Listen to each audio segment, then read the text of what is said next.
সকাল বন্ধুরা, কেমন আছো তোমরা সকলে? আশা করছি যে যেখান থেকেই আমার ভিডিওটা দেখছো সকলেই ভালো আছো আর সুস্থ আছো। সকাল এখন প্রায় 8টার মতো বাজতে যায়। এখন থেকে আজকের ব্লগটা শুরু করলাম। ঘুম থেকে উঠেছি অনেক আগে, উঠে বিছানাপত্র আরও সব পরিষ্কার করেই নিচে নামলাম। আজকে আর বিছানাপত্র গোছানোটা তোমাদের সাথে শেয়ার করলাম না, কারণ প্রত্যেক দিনই শেয়ার করছি, তাই জন্য আজকে আর শেয়ার করলাম না। নিচে নেমে এই যে ব্রাশ করে নিলাম। আর প্রত্যেক দিন আমাদের বাড়ির এই উঠোনে বসে আমি ব্রাশ করি, আমার বেশ ভালো লাগে।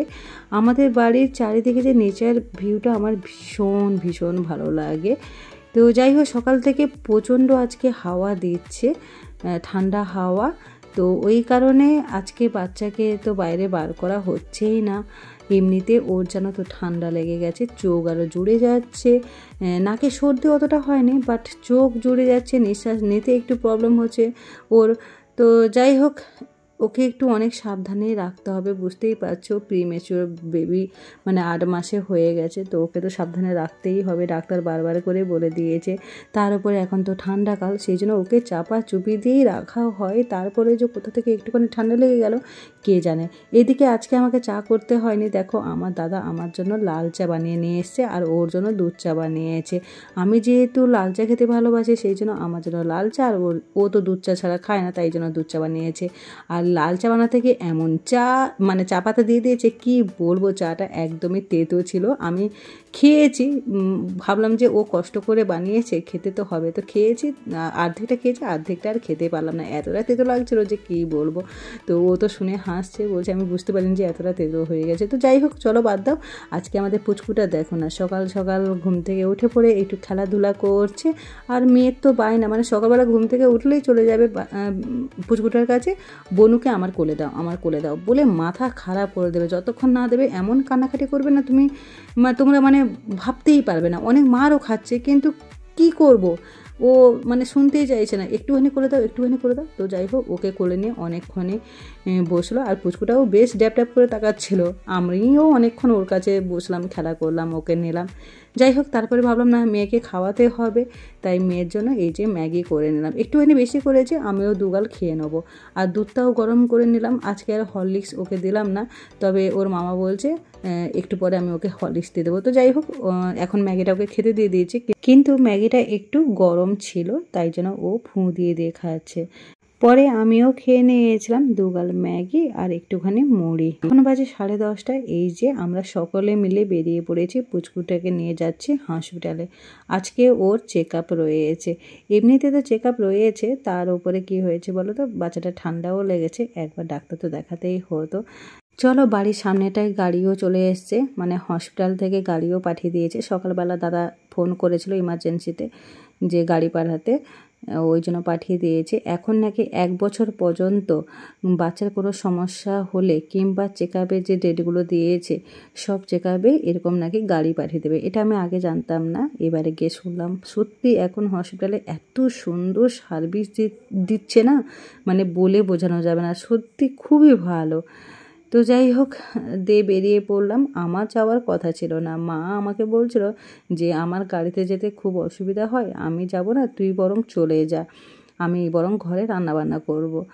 আমি বললাম, দেখো আমি তো কোনো কিছু জানি না, তুমি তো ওখানে ছিলে, তুমি তো সব কিছু বোঝো, আমাকে যদি কোনো কিছু জিজ্ঞেস করে আমি কি বলবো না বলবো, তুমি বরং চলে যাও, আমি বাড়িতে রান্নাবান্না করছি।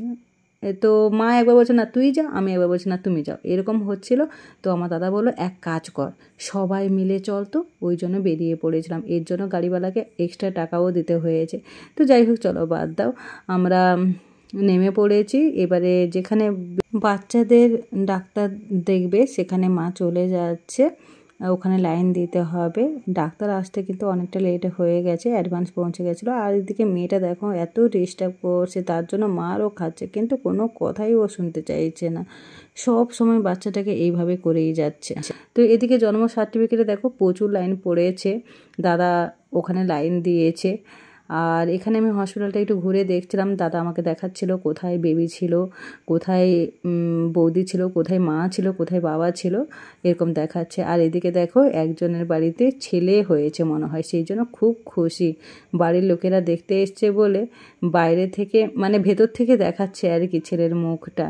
ছেলে হলে যে সবাই কতটা খুশি হয় এনাদেরকে দেখেও বুঝতে পারলাম। যাই হোক, ভালো কথা।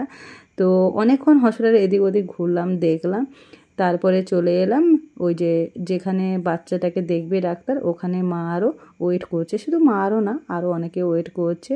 ডাক্তারে আসতেও অনেকটা লেট হয়েছিল, তো মেয়ে এখানে ঢুকে গেছে। ওকে বলছি যে চল বাইরে চল, এখানে থাকতে হবে না, চল, কোনো মতেই যাবে না, এখানেই নাকি বসে থাকবে। তো যাই হোক, পরে আবার বকে টোকে ওকে বাইরে টেনে নিয়ে এলাম। তো দেখো এখানে বৃষ্টি পড়ছে, সকালেও একটুখানি হচ্ছিল বাট থেমে গেছিল, আবার এখন দেখো টুকটাপ করে বৃষ্টি হচ্ছে, তাই জন্য মাথায় এই চাদরটা দিয়ে এসেছি। যাই হোক, চাদরটা নিয়ে এসেছিলাম, খুব কাজে লেগেছে, তাড়াহুড়ো করে চলে এসেছি, তাই ছাতা নিয়ে আসতে ভুলে গেছি। তো যাই হোক, দাদা লাইন দিয়েছে জন্ম সার্টিফিকেটের ওখানে, আর বৌদি গেছে বাচ্চাকে দেখাতে, মা মেয়েকে সামলাচ্ছে, আর আমি বাইরেটায় বসছি। ভেতরটা বসবো না, কারণ একটা ব্যাপার রয়েছে। তো যাই হোক, সেই জন্য আমি বাইরে বসছি, মানে চাদর মাথায় দিয়ে বসে আছি। বৃষ্টি পড়ছে না হালকা হালকা করে, ওই কারণে। তো বাচ্চার ডাক্তার এখনো আসেনি, ডাক্তার দেখাবে, তারপরে গিয়ে যাওয়া হবে। তো চলো এখানে একটু বসি, তারপরে গিয়ে কথা বলছি। 1 ঘন্টা লাইনে দাঁড়ানোর পরে এই যে দাদা লাইনে দাঁড়িয়ে গেছে, আর ওদিকে বাচ্চাকেও ডাক্তার দেখে নিয়েছে। অনেক ওষুধ দিয়েছে, নাকের ড্রপ, চোখের ড্রপ, কাশির ওষুধ। আর এদিকে আমরা ওয়েট করছি। আমাদেরকে যে গাড়িটা নিয়ে গেছিল সেই গাড়িটা অন্য একটা পেশেন্টকে নিয়ে গেছে, ওকে ছেড়ে এলে আমাদেরকে নিয়ে যাবে, তাই জন্য আমরা একটু ওয়েট করছি। এখন বাজে 2:45, এই জাস্ট বাড়িতে ঢুকলাম, ঢুকেই তোমাদের সাথে কথা বলছি। আসলে অনেক কাজ ছিল ওখানে, সব কাজ মিটিয়েই আমরা ফেললাম। ভাবলাম এত দূরে যখন এসছি একদম কাজ মিটিয়েই যাই। বাচ্চার সার্টিফিকেট তো করালাম, তারপরে বৌদির আরও কী কী ছিল সেগুলোও করলাম, ডাক্তার চেক আপ করালাম বাচ্চাকে, সব কাজ মিটিয়ে তারপরে অ্যাম্বুলেন্সটা একটু দেরি করলো আসতে, যার জন্য একটু দেরি হয়ে গেল। তো যাই হোক, এখন আমি যাব স্নান করে রান্নাবান্না করব। মা একদিকে উনুনে রান্নাবান্না করবে, আমি একদিকে গ্যাসে রান্নাবান্না করব। খিদে তো প্রচণ্ড পাচ্ছে, বুঝতেই পারছো, সেই সকালবেলা খেয়ে গেছিলাম, প্রচণ্ড খিদে পাচ্ছে, সবারই খিদে পাচ্ছে। কিন্তু আমার দাদা খেয়ে নিয়েছে হোটেলে, মানে হাসপাতালের সামনে একটা হোটেল ছিল, ওখানে খেয়েছে আর কি। আমাকে বলেছিল, কিন্তু আমার সত্যি কথা বলতে কি আমার একটু ভালো লাগে না, সেই জন্য আমি বললাম আমি খাবো না, বাকি তোমাদের কারো খাওয়ার ইচ্ছে হলে তোমরা খাও। তো বৌদি বললো আমিও খাবো না, মাও বলো আমিও খাবো না। আমরা তাহলে বাদ দাও, দাদা একাই খেয়েছে, ও খেয়ে নিয়েছে, অসুবিধা নেই, এখন 3 জনে মিলে রান্নাবান্না করবো, বৌদি তো বাচ্চার কাছে থাকবে।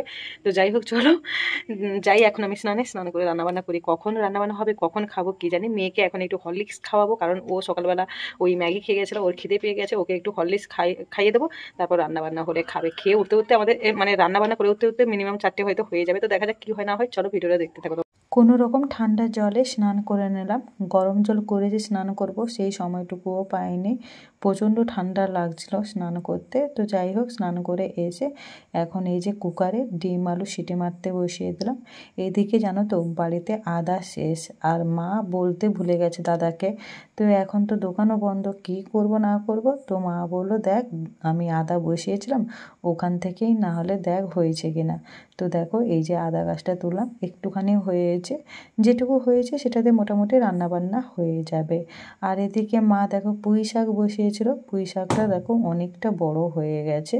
তো ওখান থেকে পুঁই শাক কেটে নিচ্ছি চচ্চড়ি করব বলে। গ্রামে এই জিনিসটা কিন্তু খুব ভালো, তাই না? মানে কোনো কিছু তরকারির জোগাড় জানতে না থাকলেও এদিক ওদিক করে ঠিক ম্যানেজ হয়ে যায়। তো হঠাৎ করে কি রান্না করব না করব কিছুই তো মাথায় আসছিল না। তো বাড়িতে পুঁই শাক হয়েছিল, মা বললো পুঁই শাকের চচ্চড়ি করে নিই মাছের তেল দিয়ে, আর ডিমের ঝোল করে নিই। ওদিকে আমি উচ্ছে আলু ভাতে দিয়ে দিয়েছি, আর ফ্রিজে একটুখানি আমুদি মাছ আছে, ওই আমুদি মাছের ঝাল হবে। যাই হোক, এদিকে মা ভাতটা বসিয়ে দিল, আর আমি উনুনে চাল দিয়ে নিচ্ছি। গ্রামে মানুষদের জীবনযাত্রায় কিন্তু একদমই সাদা মাটা, জীবনে মানে বিশাল কিছু চাহিদা নেই, অল্প চাহিদাই ওদের প্রয়োজন মিটে যায়। আর এই অল্প চাহিদাটা রয়েছে বলে ওরা অনেক খুশি থাকতে পারে অন্যান্য মানুষদের তুলনায়।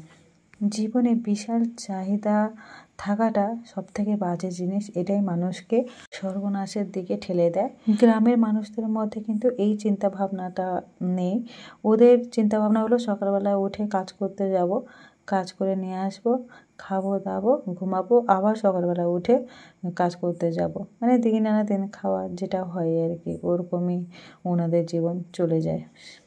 ওদিকে আমি চচ্চড়ির আনাচারা সব কেটে নিলাম, আর এদিকে দাদা দেখো আমুদি মাছগুলো ভাসছে, তাই দৌড়ে এলাম একটুখানি ভিডিও করে তোমাদেরকে দেখাবো বলে। আর তারপরে সেটি পড়ে গেছিলো ডিম আলু, তো দাদা বললো আমি ছাড়িয়ে দিচ্ছি, ও ছাড়িয়ে দিল। ও অনেক কাজ করে, মানে সত্যি কথা বলতে কি প্রচুর হেল্প করে। এদিকে 3:30 কি 3:40 মতো বেজে গেছে, এই ডিম আলুটা ছাড়িয়ে ও চলে গেল জল তুলতে, কারণ টাইমে তো জল আসবে, নাহলে আবার চলে গেলে জলটাও পাবে না। ও সত্যি অনেক হেল্প করে, যেটা তোমাদেরকে বলে বোঝাতে পারবো না। তো মাছের ঝালটা হয়ে গেল, আর এদিকে ডিম আলু ঝোলটাও করে নিলাম, ব্যাস রান্নাবান্না হয়ে গেছে। মা আগেই চচ্চড়িটা করে নিয়েছিল। রান্না শেষ হওয়ার সাথে সাথে মা বাসন মেজে নিল, আর এদিকে বৌদিকে বললাম তুমি ভাতটা বেড়ে নাও। তো বৌদি ওদিকে ভাত বাড়ছে, আর এদিকে মা বললো সেই যে মিষ্টি বাটা হয়েছিল, তো রস অনেকটা ছিল, তো মা বললো রসটা এই হাঁড়ির মতো উনুনে ফুটিয়ে নিয়ে দিলে বেশ মানে সুন্দর একটা জেলির মতো হয়ে যাবে, সেটাতে রুটি খেতে নাকি বেশ ভালো লাগে। ওই জন্য মা রসটা উনুনে বসিয়ে দিল, তারপরে আমরা সকলে খেতে বসে গেছিলাম। ভীষণ খিদে পেয়েছিল, খাবার বাড়ার সঙ্গে সঙ্গে সবাই ঝাঁপিয়ে পড়েছি। আবারও তোমাদের সাথে ওই সন্ধেবেলা দেখা হচ্ছে, মানে 1 ঘন্টা মতো সবাই বসে গল্প আরও করছিলাম, কারণ সারাদিন বলতে গেলে আজকে হসপিটালে কেটে গেছে। যাই হোক, ঘুমানোর সময় আর হয়নি। সন্ধেবেলা হতে আমার দাদাকে বললাম একটু চা কর, কারণ আমার মাথাটা ভীষণ যন্ত্রণা করছে, যেহেতু ঘুমাইনি ওই কারণে। তো দাদা চা করে নিয়ে এসছে, চাটা কিন্তু দারুণ করেছিল। সকালবেলা চাটা তেতো করে দিয়েছিল, বাট দুধ চাটা বেশ ভালোই করেছিল। ও আসলে লাল চা করতে তেমন একটা পারে না, যেহেতু ও খায় না, তো ও জানে না লাল চা কেমন করতে হয়। ও দুধ চাটা ভালো পারে, যেহেতু ও খায়, তো ওই কারণে। তো যাই হোক, খাওয়া দাওয়া করে আমাদের বাড়ির পাশে একটা হাট বসেছিল, হাটে চলে এলাম। তো প্রথমে মাছ কিনতে এলাম, ভাবছিলাম হালুয়া মাছ কিনবো। আগের বারে দাদা কিনে নিয়ে গেছিলো, তো আমার খেতে বেশ ভালো লাগছিলো 1 কাঁটার মাছ, ভাবলাম আজকেও কিনবো। কিন্তু দেখো মাছ তেমন একটা নেই, আর যে মাছটা আছে সেই মাছটা আবার কাঁটা, বাচ্চাটা খেতে পারবে না, তাই মাছটা নিলাম না।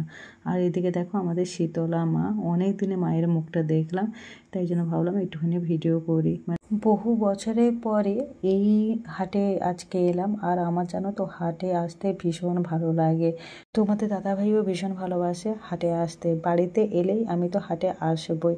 আমাদের বাড়ির পাশে 2টো হাট বসে, একটা বসে বুধবার আর শনিবার, আরেকটা বসে মঙ্গলবার আর শুক্রবার। তো যাই হোক, ওখান থেকে আমি 1 কিলো আদা নিয়ে নিলাম। আদার দামটা বলো 55 টাকা, তো আমি বললাম মনে হলো যেন সস্তা, তো যাই হোক আমি 1 কিলো আদা নিয়ে নিয়েছি, আর রসুন মনে হয় 150 মতো নিলাম। যাই হোক, আর এদিকে দাদা পানি ফল কিনে নিল 3 কিলো।